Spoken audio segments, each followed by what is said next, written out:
beliau membolehkan Utsman bin Maz'un untuk tabattul, maka kami akan melakukan kebiri. Taib, tabattul secara bahasa Arab artinya al-inqita', terputus ya, terputus. Maksudnya adalah meninggalkan kelezatan-kelezatan dunia ya, seperti pernikahan ya, demi untuk beribadah kepada Allah Subhanahu wa taala ya, demi untuk beribadah. Ini dilakukan oleh orang-orang Nasara dengan disebut rahbaniyah.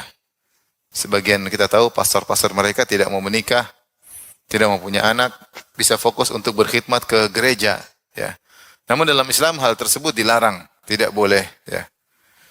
Disebut dengan tabattul karena tabattul maknanya adalah terputus. Seperti dikatakan tentang Maryam, disebut Maryam al-Batul ya, dalam bahasa Arab disebut Maryam al-Batul. Dari tabattul maksudnya Maryam yang dia tidak menikah karena sibuk untuk beribadah, sehingga namun tetap dia punya anak Nabi Isa alaihissalam tanpa pernikahan, tanpa ayah. Disebut juga Fatimah al-Batul ya. Kenapa Fatimah disebut al-Batul? Ada yang mengatakan karena dia terputus dari wanita-wanita yang lain, karena dia spesial, tidak sama seperti wanita-wanita yang lain ya. Adapun firman Allah Subhanahu wa taala, "Wa tabattal ilaihi tabtila," dan terputuslah kepada Allah dengan benar-benar terputus, maksudnya ditafsirkan oleh Mujahid, maksudnya ikhlas. Kalau kalian beribadah, hendaknya kalian terputus dari manusia dan benar-benar fokus kepada Allah Subhanahu wa taala.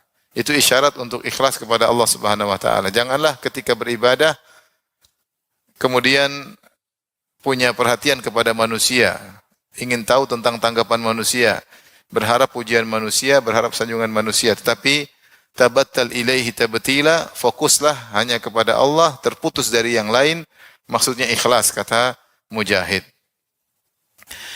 Inilah yang diinginkan oleh Utsman bin Maz'un. Utsman bin Maz'un adalah seorang sahabat yang mulia yang masuk Islam di awal-awal Islam ya. Seperti beliau sudah masuk Islam sejak di zaman Mekah ya. Di Mekah beliau sudah masuk Islam. Dan kisah yang masyhur ketika Labid bin Rabi'ah ketika menyampaikan syair ya, ketika mengatakan ala kullu ma khalallahu batil wa kullu na'imin zail ya, maknanya